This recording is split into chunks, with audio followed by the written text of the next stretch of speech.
Hey welcome back to 2026 summer. It's time to change ఆ sunscreen. ఇప్పటి వరకు మనం ఎట్లాంటి సన్ స్క్రీన్ యూస్ చేసినా ఫైన్, కానీ ఇప్పటి నుంచి each and every skin type wants lightweight sunscreen as it's summer. So lightweight sunscreen అనగానే మనకి డెఫినెట్గా గుర్తొచ్చేది Dot and Key. So Instagram viral అయిన ఒక టైంలో బాగా వైరల్ అయిన ఇన్స్టాగ్రామ్లో సన్ స్క్రీన్ మాట ఇది.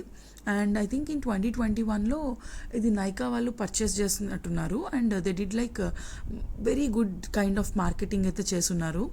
అండ్ ఇట్స్ చాలా light weight, each and every skin టైప్కి సూటబుల్ అవుతుంది. అంటే నాదైతే నార్మల్, నాకైతే సెట్ అయ్యింది. And it consist of 50+ SPF. And ఇది వచ్చేసి అరౌండ్ 450-445 రేంజ్ పడింది కాస్ట్. స్కిన్లో చాలా ఫాస్ట్గా ఇంకిపోతుంది. అండ్ డెఫినెట్గా ట్రై చేయాల్సిన సన్ స్క్రీన్. సో ఎవరికైనా నచ్చిందంటే ఒకసారి లైక్ చేయండి, కామెంట్ చేయండి, షేర్ చేయండి. Thank you for watching this video. See in the next video. Bye.